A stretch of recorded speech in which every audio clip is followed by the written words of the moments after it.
تو آپ کے پاس اگر مال نہیں ہے تو آپ الیکشن کانٹیسٹ نہیں کر سکتے، آپ کے پاس سرمایہ ہونا ضروری ہے۔ تو بہرحال اللہ کے نبی کے اس انتخاب پر جب آبجیکٹ کیا گیا، اعتراض کیا گیا، تو اللہ کے نبی علیہ السلام نے قرآن کی زبان میں جو جواب دیا وہ بڑا خوبصورت ہے، اور وہ طریقہ واضح کرتا ہے۔ خلیفہ کی جو ایلیجیبلٹی کرائیٹیریا ہے پوری امت کے لیے وہ واضح کرتا ہے۔ انہوں نے ارشاد فرمایا کہ وہ مال میں تو زیادہ نہیں ہے لیکن دو چیزوں میں تم پر سبقت رکھتا ہے، ایک فرمایا علم میں اور دوسرا فرمایا جسم میں۔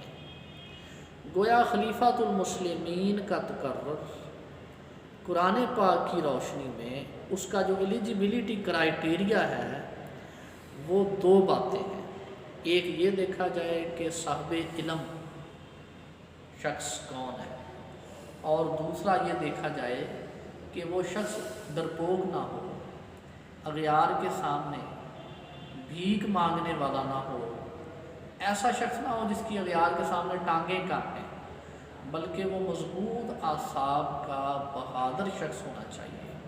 تو قرآن نے خلیفۃ المسلمین کے انتخاب کا یہ طریقہ بتایا ہے۔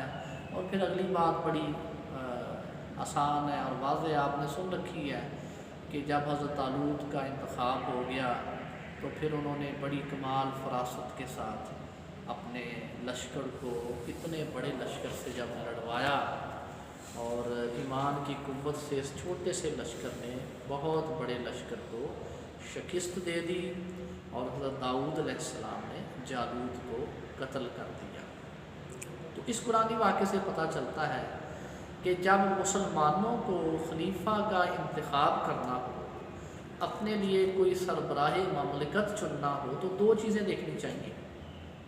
نمبر ایک علم دیکھنا چاہیے کہ کیا یہ شخص صاحب علم ہے یا نہیں، اور نمبر دو وہ شخص مضبوط اعصاب کا مالک ہونا چاہیے، وہ بہادر ہونا چاہیے، اس کا ظاہری اور باطنی طور پر جو اس کی اسٹرینتھ ہے فزیکلی اور سائیکالوجیکلی وہ بہتر ہونی چاہیے۔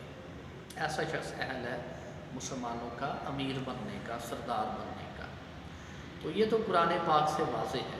اب جو ہمارے مسلمانوں میں خلافت راشدہ حضور علیہ السلام کے وصال اقدس کے بعد جو خلافت راشدہ کا سلسلہ شروع ہوا، اور حضور علیہ السلام کی حدیث مبارکہ کے مطابق یہ 30 برس تک جاری رہا، جن میں خلیفہ اول سیدنا ابوبکر صدیق رضی اللہ تعالیٰ، خلیفہ دوم سیدنا عمر فاروق رضی اللہ تعالیٰ، خلیفہ سوم سیدنا عثمان بن عفان رضی اللہ تعالیٰ، خلیفہ چہارم سیدنا علی المرتضیٰ کرم اللہ وجہ الکریم، اور خلیفہ پنجم سیدنا امام حسن المجتبی علیہ السلام۔ یہ خلفائے راشدین ہیں اسلام کے ابتدائی دور میں۔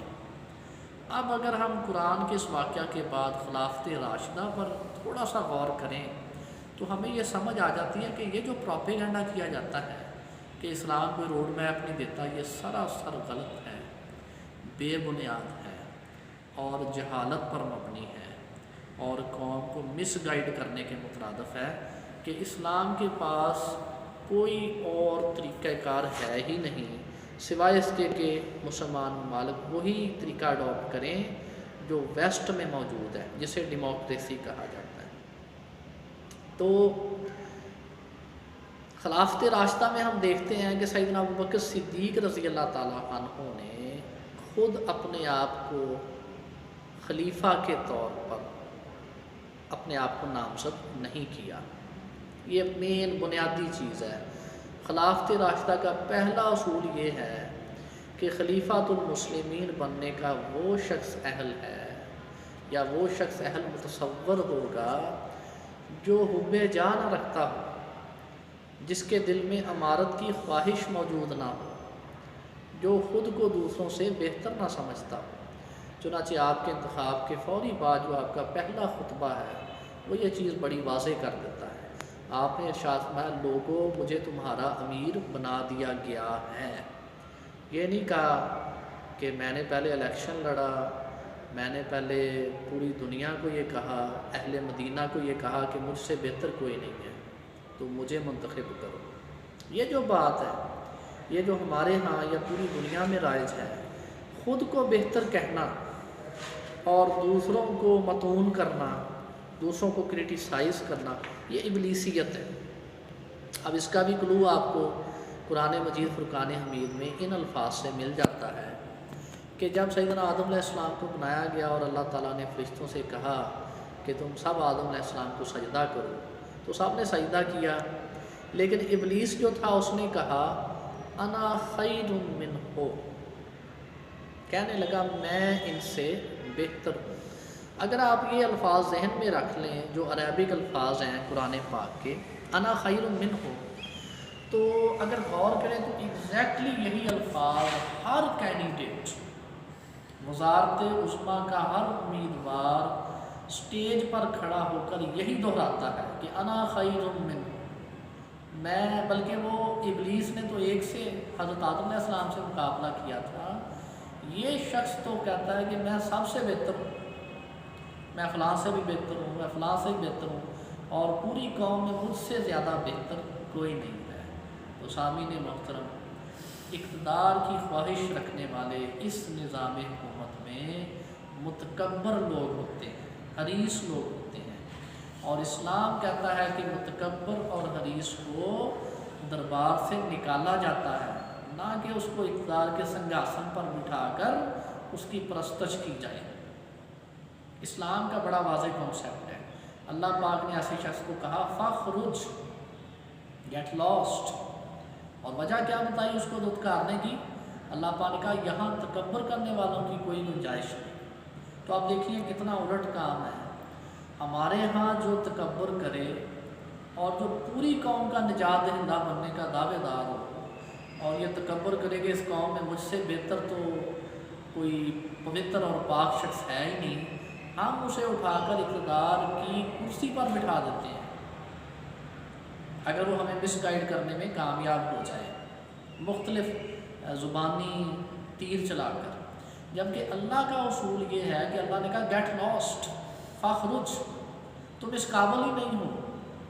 اللہ نے فرشتوں کو سمجھایا، دلیلیں بھی دیں، حضرت آدم علیہ السلام کو علم دیکھ کر بھی مختلف طریقے سے ان کو قائل کیا، مگر شیطان کی اس متکبرانہ بات کا صرف ایک جواب دیا، فرمایا فخرج، get lost, you have no place at all here. کیوں؟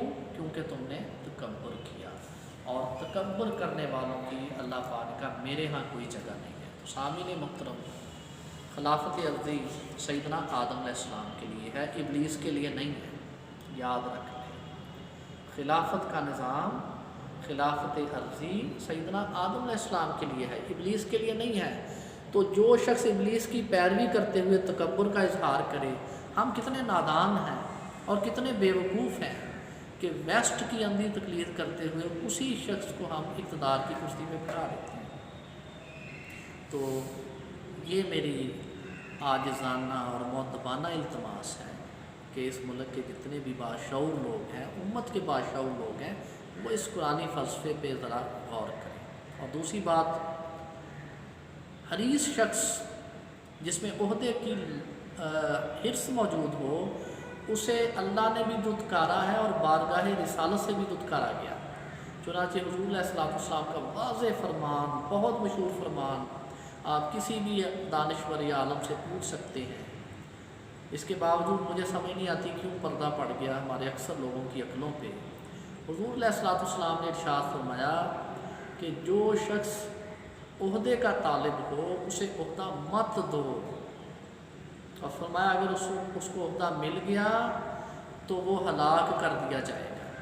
اور حضور نے فرمایا اگر تمہیں بن مانگے ملے، بنا حرص ملے اور تم قبول کر لو تو پھر تمہاری مدد کی جائے گی۔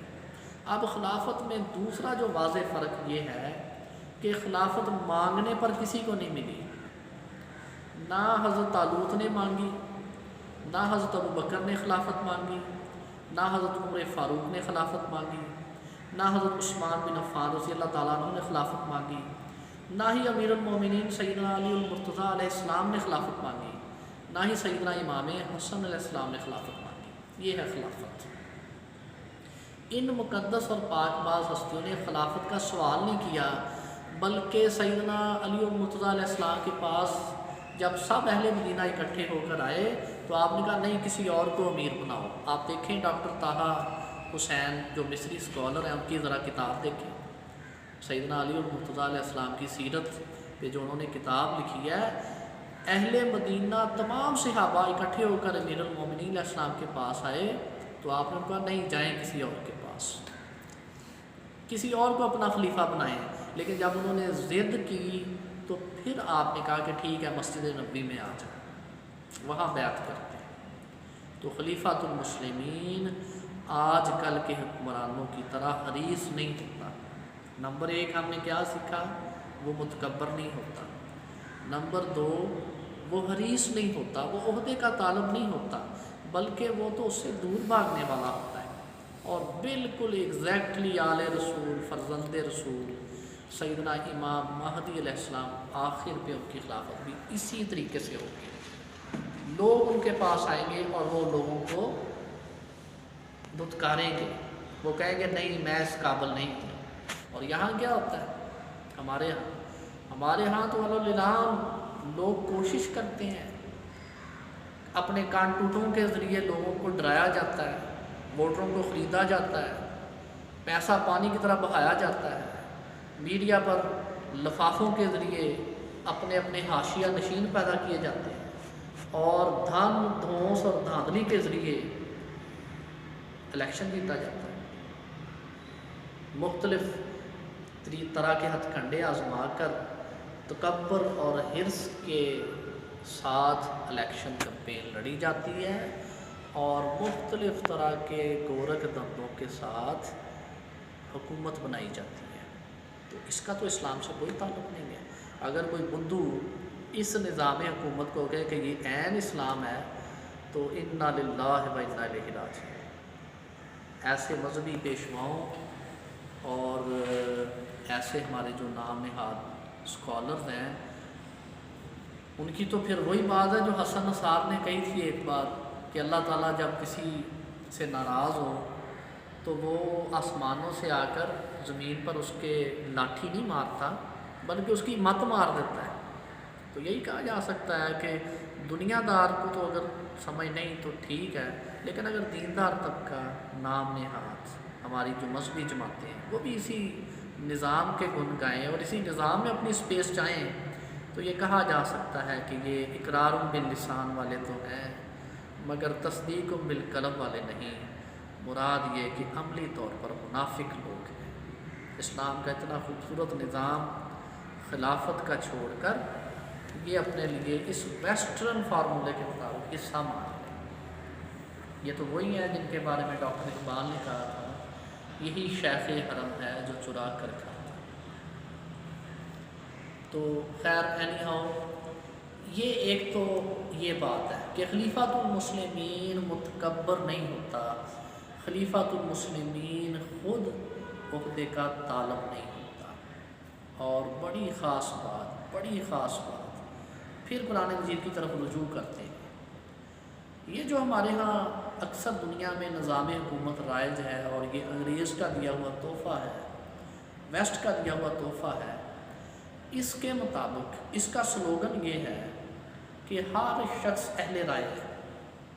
مثال کے طور پر وہ کہتے ہیں کہ اگر کوئی گینگسٹر ہے، اگر کوئی کریمنل ہے، اگر کوئی بہت بڑا اڈلٹریٹر ہے، کوئی ذخیرہ اندوز ہے، کوئی بدمعاش ہے، کوئی چور ہے، کوئی ڈاکو ہے، اس کا ووٹ اور ایک انتہائی فہم رکھنے والے شخص کا ووٹ دونوں برابر ہے۔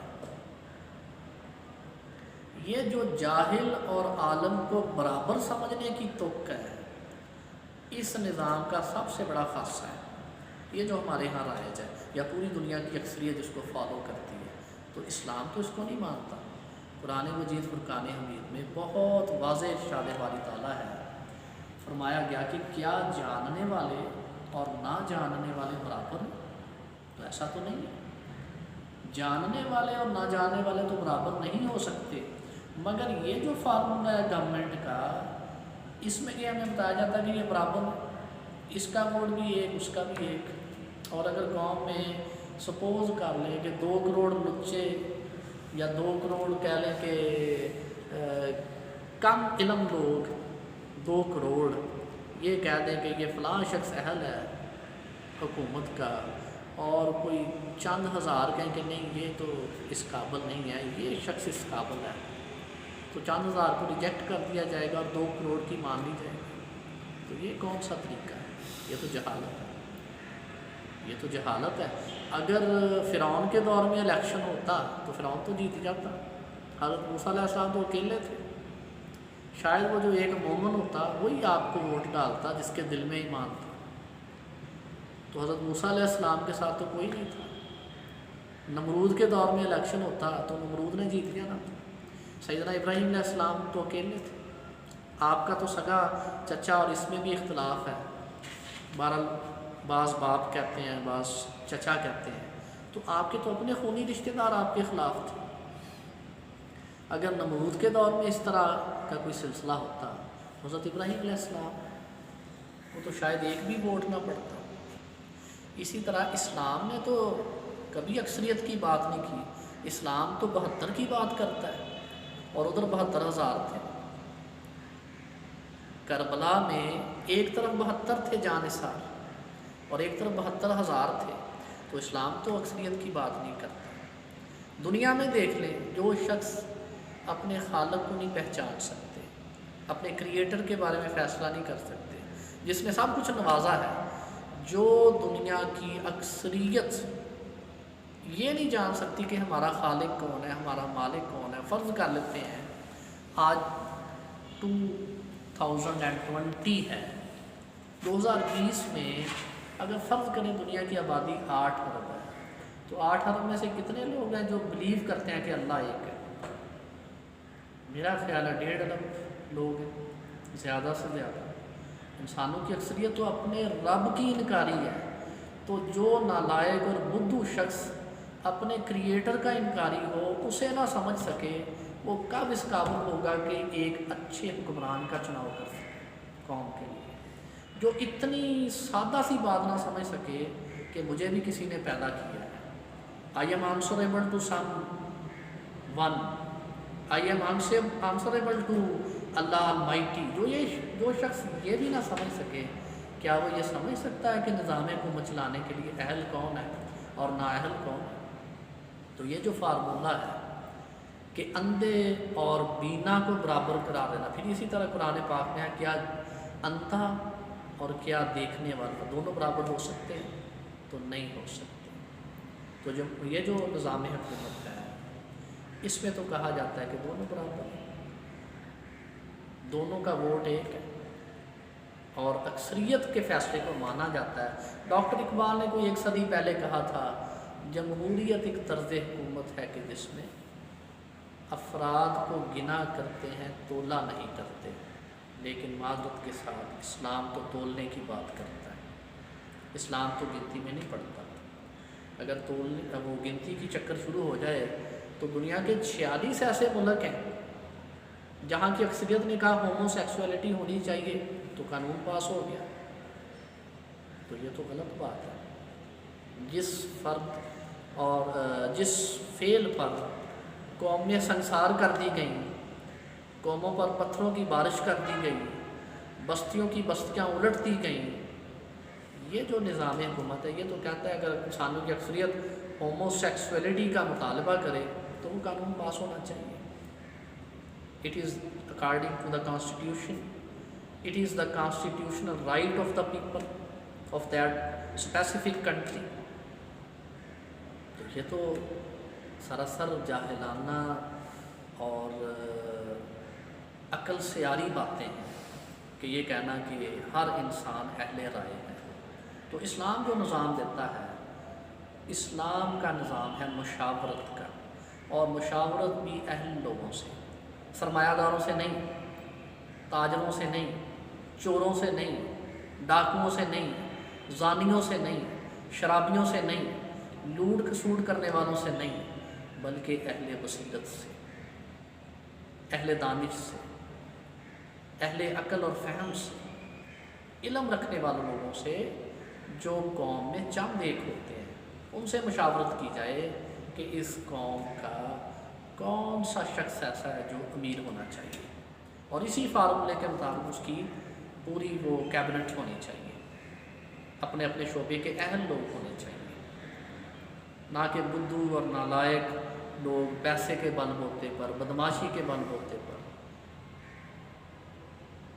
اہل ہو کے پہنچ جائیں اسمبلیوں میں، اور پھر قوم کا جو حشر نشر کریں وہ ہم دیکھ رہے ہیں۔ اس نظام کی ذرا جو لوگ بہت زیادہ اس نظام کی تعریف کرتے ہیں وہ ذرا غور کریں، اس نظام کی ذرا کہہ لیں کہ اس نظام کا ذرا چارم دیکھیں۔ یہ انورٹڈ کاماز میں ہے یہ بات، چارم، کہ امریکہ میں ڈونلڈ ٹرمپ کی حکومت ہے اور ہمارے انڈیا میں نریندر مودی کی حکومت ہے، اسی نظام کی وجہ سے۔ تو یہ کون سا نظام ہے؟ اسلام ایسے نظام کو نہیں مانتا جو کسی بدھو اور نالائق شخص کو اقتدار کے سنگاسن پر پہنچا دے۔ اسلام اس کو نہیں مانتا۔ اسلام اکثریت کی بات نہیں کرتا، اسلام تھوڑے مخلصین کی بات کرتا ہے۔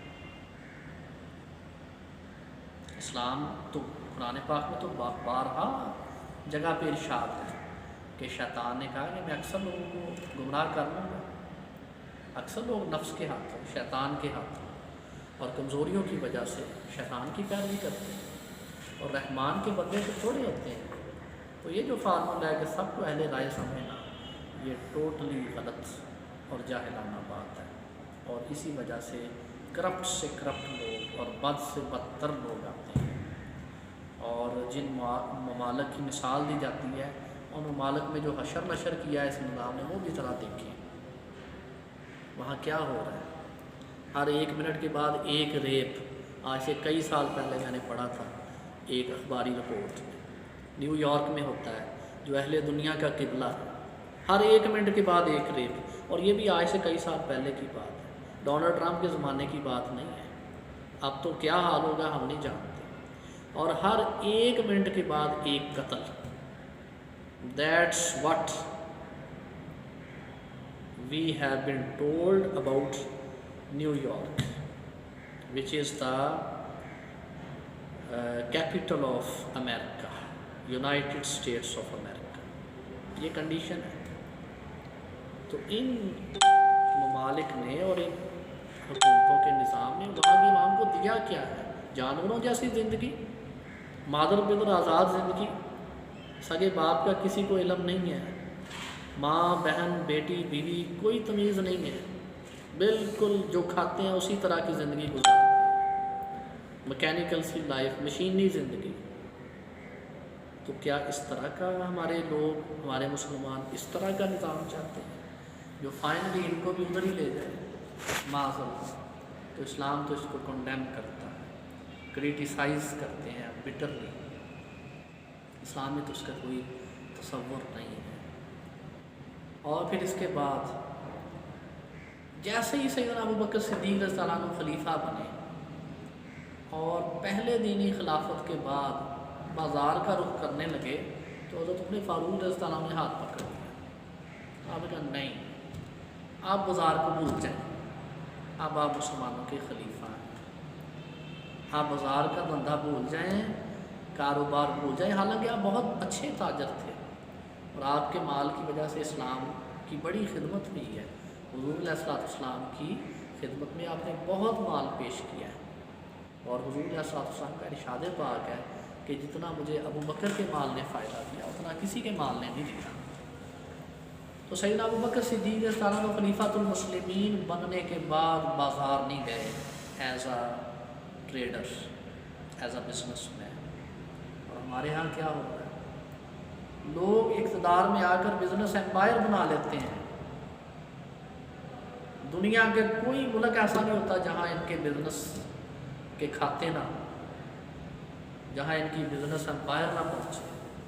تو اسلام تو اس طرح کی نظام حکومت کو نہیں مانتا جس میں بہت اچھا ملک جس کی آپ مثال دیں گے، وہاں بھی یہودیوں کے سرمایے سے الیکشن لڑے جاتے ہیں، سرمایہ کاری ہوتی ہے، اور جس سرمایہ کاری سے بندہ اقتدار میں آتا ہے پھر انہیں کی وہ فیور کرتا ہے۔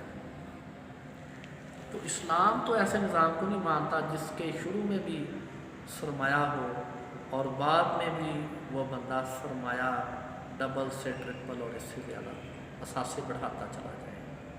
اسلام اس کو نہیں مانتا۔